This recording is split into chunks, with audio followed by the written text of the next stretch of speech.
So my amazing, beautiful angel of a wife busts into my office this morning and gives me the look. All you married men know the look, the scary doghouse look. She proceeds to tell me your sons, who she just woke up because they got an activity outside today, going to the lake, just told me they don't want to go outside because it's hot and humid, which made me laugh, gave me a huge smile. So I immediately thought raising your own humans from zero is such an interesting experiment.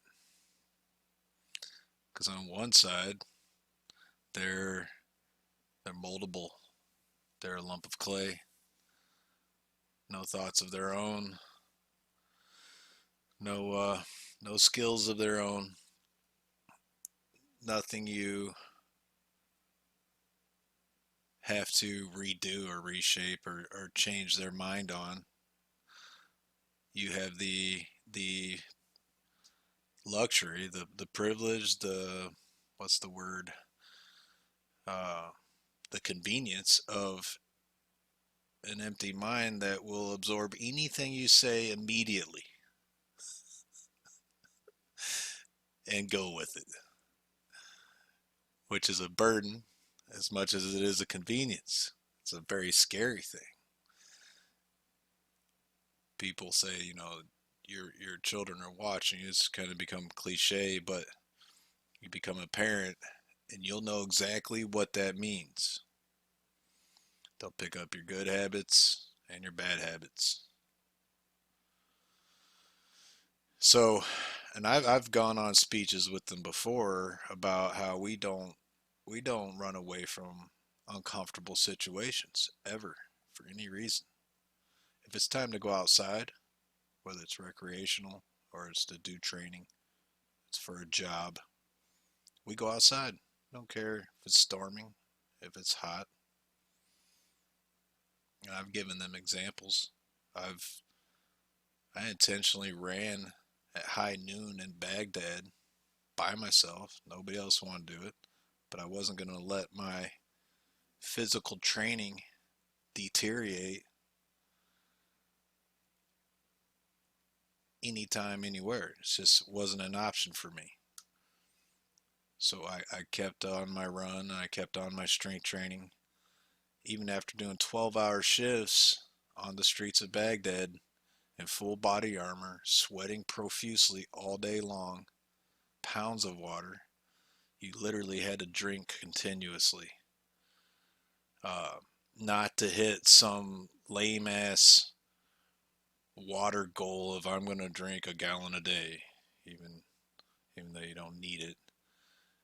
In Baghdad with full body armor and 100-degree heat, you need it or you'll die. If you're in an office coding all day in an air conditioner, you don't need it. That's a whole nother rant. But uh so back to the story. They busted me yesterday. Apparently, I got busted and didn't know it.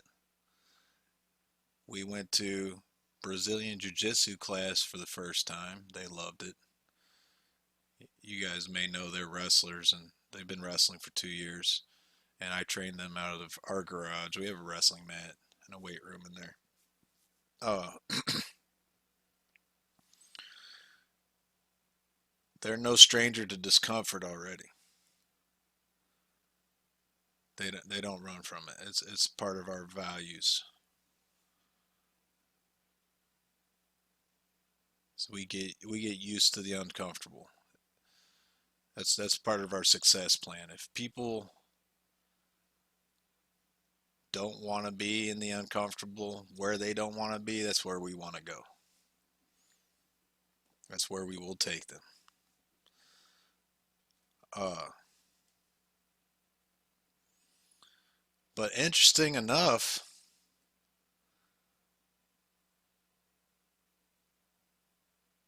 even the hardest minds, the hardest bodies, they'll still make complaints, observations of what sucks. And they'll do it a lot. They'll do it often. I was reading uh, Dan Crenshaw's book.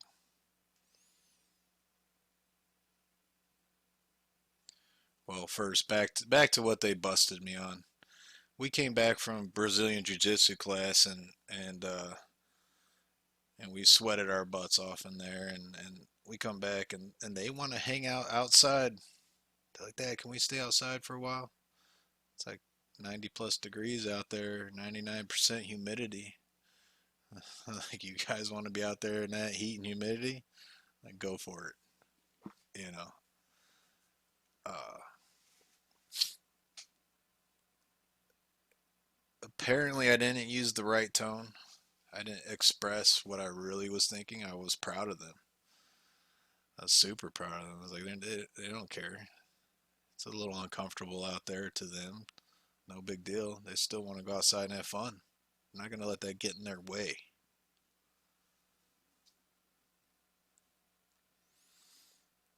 But they woke up the next morning and they absorb things instantly. Children absorb things, and it'll come back to bite you real quick. As a parent, they don't want to go outside today because it's hot and humid. They heard Dad, and they're like, "Roger that, hot and humid. We don't go outside." It's like, no, that's not what I meant, guys. So I had to sit them down and have a talk, and it reminded me of a chapter in Dan Crenshaw's book. He's a representative of Texas, congressman, Navy SEAL. Okay, paraphrasing, of course. And someone, you mean, where is he said Navy SEALs? They'll be some of the biggest whiners and complainers you've ever heard. He's like, you think Navy SEALs like? I think this was the example he used. Maybe I heard it somewhere else. You think Navy SEALs like water? Like, they'll be on the way to a mission and they see a river and they just walk right through it. No big deal. It's just water. It's like, no, they'll avoid it at all costs. Water's uncomfortable. It's cold. It causes blisters when it starts to dry and get sticky in your boots. You get blisters on the heels. You get crotch rot. You know, causes all kinds of problems. And they're not oblivious. They're not stupid. They know about these problems. They see a river. They're like, well, is there a bridge? Like, they're gonna take the bridge if they can. They're not just gonna start like hardcore badasses just plow through the river. And Dan Crenshaw, he was illustrating a very important point. It kind of took me by surprise because I went to when I first started the sport of CrossFit and I opened my CrossFit gyms. I went to go see the best in CrossFit, the best coach, what I thought was the best owner and coach, which was Ben Bergeron at the time, coached Katrin Davis' daughter and Matthew Frazier to the games. Phenomenal legacy. Legend of a coach. One of his rules, which I don't disagree with, it's just a little different take. One of his rules is never complain, never whine, never make excuses in any form whatsoever at any time. He's black and white on it. And I went to go visit the guy to learn from him. Spent the weekend there, and sure enough, he lived by it. He busted me once. I remember. I made a little bit of a comment about something that was uncomfortable. I don't remember what it was, but he just stared me at me awkwardly. Didn't say a word. I was like, oh, carry on. It's like, okay, I guess that's forbidden. Uh, which I understand the philosophy. Your words become actions. Okay, your thoughts become words, your words become actions. They're all integrated, and you have to be very careful. It's what I'm going to talk about is like a form of mastery almost, and I had to explain it to my boys. Like you can make the observation that this sucks, but you don't allow it to stop you. You're not blind, you're not deaf, you still have your five senses. You still know what sucks, and you need to know what sucks. Some of its information is very important for your preservation. Okay, like being a soldier, you need to take care of your feet. If your feet fall apart, you're not going from A to B. Avoid blisters at all costs. Have fresh socks. Put powder on your feet. Don't walk through a river if you don't have to. That's just asinine. Stupid.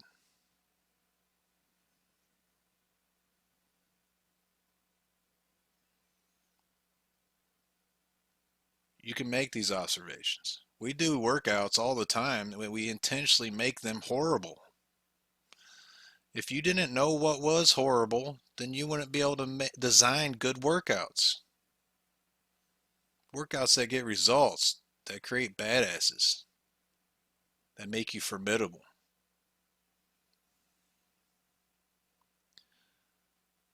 So this is knowing what sucks, being able to make that observation is super important information.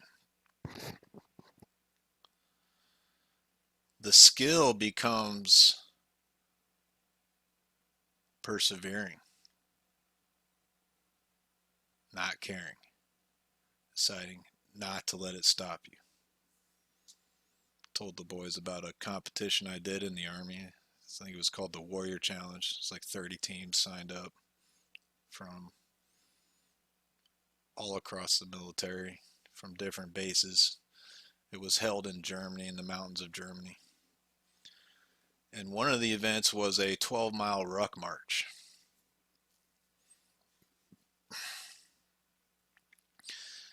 And my team won that event, surprisingly.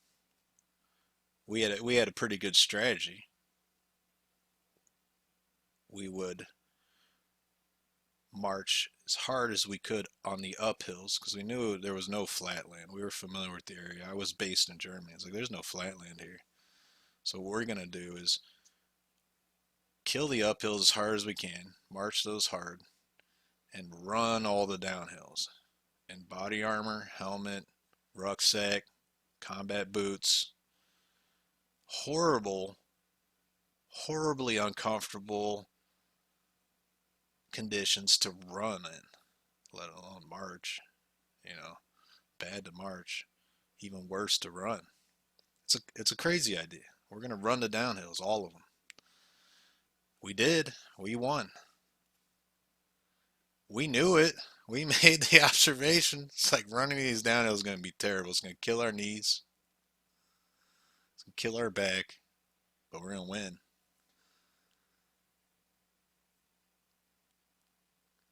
We said these things out loud. Once again, the skill is not letting them become excuses. Because other teams, maybe that was a variable why they lost. Running that downhill will suck.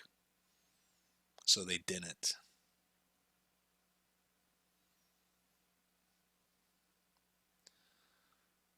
They didn't run it. They avoided the uncomfortable. And that's the same with Navy SEALs. It's like they hate the water, but they live in it. They don't run from it.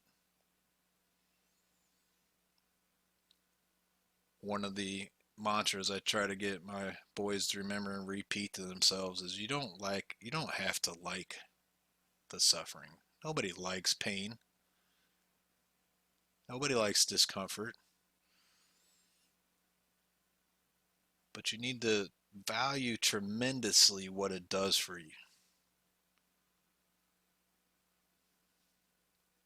value it above all else. Make it non-negotiable. Tell yourself every time it's worth it. Make yourself nervous. I get in a panic attack when I avoid discomfort. Make yourself nervous. I get halfway through a conditioning workout and feel myself slowing down.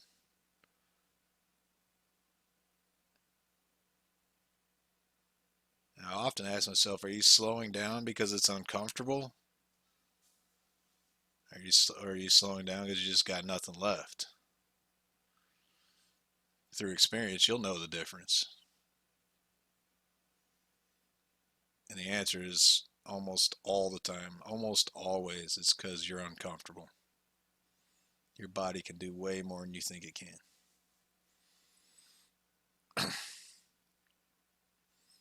Okay, so don't feel bad if you throw a complaint out there once in a while. I like both philosophies. I like Bergeron's philosophy. It's like I would keep it to a minimum. And I would say most of the complaints, the whining that these elite athletes make or these super soldiers make are in jest. They're It's sarcasm. It's joking. I mean, you're in the worst situation imaginable. It helps to find a little bit of humor. I had a I had a blister covering the completely covering the heel on my right foot on that ruck march in that Warrior Challenge.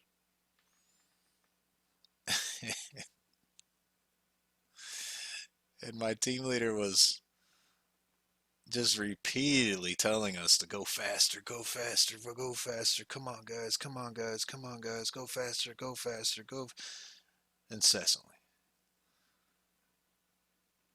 And I had this nagging blister on my heel, driving me nuts inside my mind. And then I had this voice just chirping in my ear the whole way. It's like,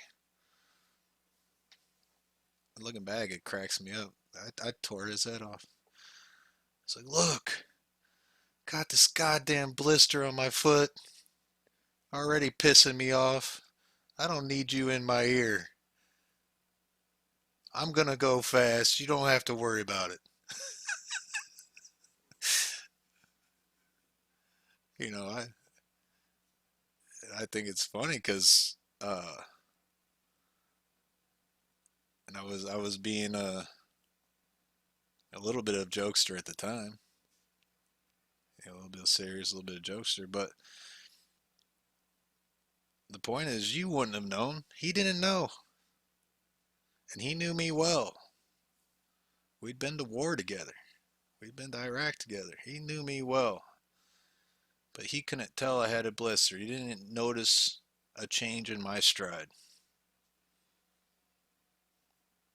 Maybe that was a variable why some of the other teams lost. Maybe they got a blister and started limping and they slowed down.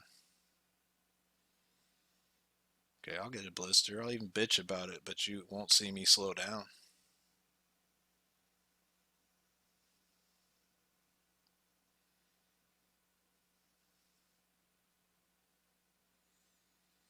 So don't let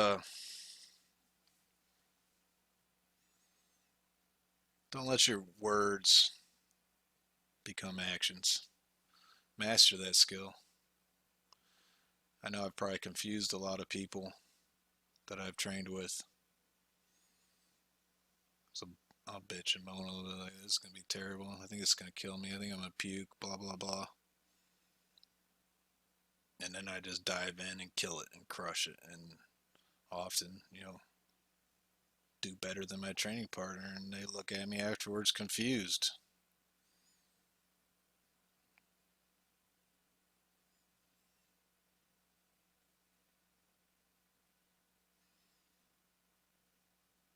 So once again, don't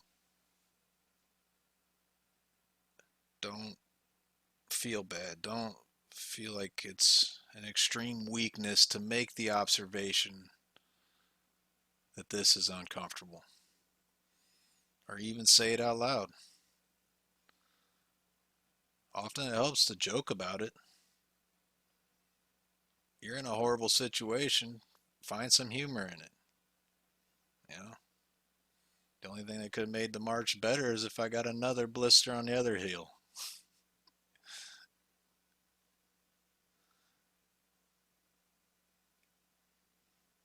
Find where it sucks and live there. Make my boys do wall sits, and they try to sit high, and I'm like, get down, get lower. You don't get any better if you find where it's easy. Find the spot where it's the worst, and we're going to do a minute there, or there's no reason to do it at all. God bless their hearts, they drop. They'll find it. And it shows. They're successful. They're winning tournaments, winning matches. Went to that Brazilian Jiu-Jitsu place. They won their live rolling sessions. Beat kids that were more experienced than them.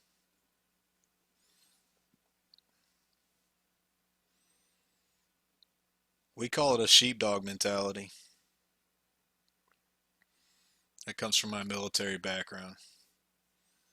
A sheepdog doesn't look for comfort. A sheepdog will place himself, for example, place himself between the sheep and the wolves, and he won't run. He will allow the wolves to tear his body apart piece by piece. He won't run.